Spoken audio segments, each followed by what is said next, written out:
Welcome to the Big Band Scene Revisited. You know, throughout my father's career, he got to interview some of the legends and the top entertainers in the big band and jazz industry.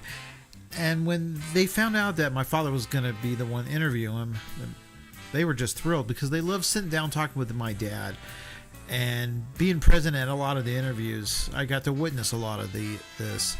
And that was the gift my dad had for interviewing and talking with people. Because he talked to them one-on-one and didn't make it feel like an interview. He really, he really put feeling into it, and that's the only words I can think of for it. And if it was in a recording or if it was on air, live on the radio, it was just a gift, and it was special to watch my dad do these interviews. And because of that, my dad was given a lot of awards. He didn't win no Academy Award or Tonys or anything like that, but awards in the music industry, in the radio industry, my dad won a lot of them. He was given a lot of them, and I think one of the best honors that was ever bestowed on him was when he was made an honorary lifetime member of the Musicians Union Local 47, which is the biggest musicians union in the world.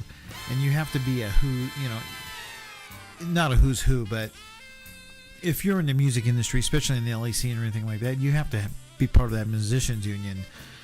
But he was given this honor that a lot of people don't get, even big time entertainers. But he was up there with Bob Hope, Frank Sinatra, Sammy Davis Jr., Sammy Kaye, a lot of these people.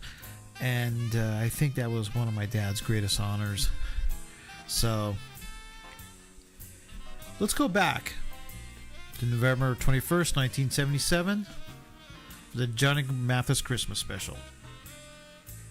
Here's part one of the Johnny Mathis Christmas Special on Big Band Scene Revisited. Johnny, in listening to some of your Christmas albums and some of the songs you do, you seem to have a beautiful feeling for Christmas. Why is this, Johnny? Well, I think most people find Christmas an enjoyable time of the year. I simply think that it's the most exciting and the most joyous time of the year. It always has been.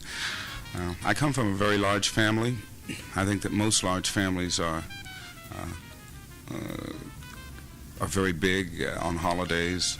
At least our family was, and it was the most exciting, thrilling part of the year for us as children. And I sort of like to keep that memory and make it that way for as many friends and as many of my family members as I can. Was there a lot of music at Christmas time in your home, Johnny? Well, there's a lot of music in my house all the time. It just changed from day to day, different types. Sometimes it was classical music being played all day. At other times it was jazz. Other times it was rhythm and blues. Just according to whatever struck our fancy at the time. My father, myself, my brothers and sisters were all very heavily into music, and we had music with us all the time. Riding streetcars, riding buses, in school, out of school, in church, and especially at home. Well, Johnny, do you feel that we're getting away for some reason, getting away from that type of Christmas spirit at home, the way it used to be when perhaps you and I grew up? You feel that it's still the same as it is, or it's changed over the years? Oh, it's like, I think it's very much like having your first hot dog at the circus or something, or a memory in your mind, the greatest hamburger you ever had. Well, I think that these memories also have to do with holidays, seasons, and what have you. I think the holiday can only be as joyous as you make it. You are the ingredient that has to make things happen. You can't depend upon other people to to get the spirit. You're the one that has to go out and do it. And I feel that if you do that, go around with that mantle or that type of attitude, it'll rub off. I try to do it.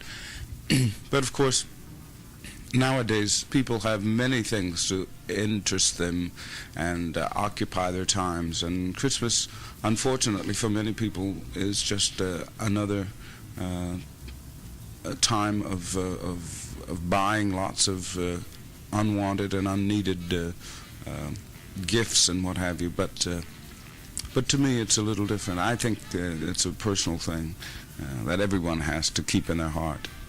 Johnny, what type of Christmas song do you prefer to sing? The traditional Christmas carol or the popular one? I much prefer the traditional Christmas carols. They almost seem to be biblical in the way in which they were written down and the way in which they've come down to us throughout the years. Cantique de Noël and the Ave Marias and what have you, I always sang at Christmas time. There is a great deal, of course, to be said for the popular type of song which celebrates Christmas. There's so many that I enjoy, like Have Yourself a Merry Little Christmas, Christmas Waltz, White Christmas itself, and lots more. But Johnny, do you feel that the traditional Christmas carols that most of us sang over our life, you feel that they've somewhat lost their meaning today in these times? Oh, once again, I'll have to say that it's a very personal thing with music, especially with traditional music. I certainly don't think so. I think the way in which they were written, the type of old English type of writing is to me very stimulating, very gratifying. It's very difficult to speak on behalf of other people. I don't know what they feel or how they feel about the music, but it still holds a great place in my heart. Johnny, why do you feel that there isn't more songs that capture the true meanings of Christmas like the traditional carols? Why aren't there more songs like that being written today? Well, I'll tell you, because people aren't clever enough to write them. It's easier and more advantageous many times to write something which is less specific. Christmas music, of course, is Christmas music. It has a very small, limited time that it can be sold, and this, of course, this music is a business now, and lots of people who write don't want to take the time to write songs that are going to be so specialized. I know this for a fact, because Christmas music is very difficult to come by, except the traditional kind. Now, you have a song out on a single now, taken from a non-Christmas album, the one you did from I Only Have Eyes for You. And this one's called When a Child is Born. This is the most unusual song. It has a strong message and beautiful arrangement and a great interpretation by you, Johnny. What's the story on this one, When a Child is Born? The song was given to me by someone from England. It was quite popular there about 5 years ago as an instrumental, I think.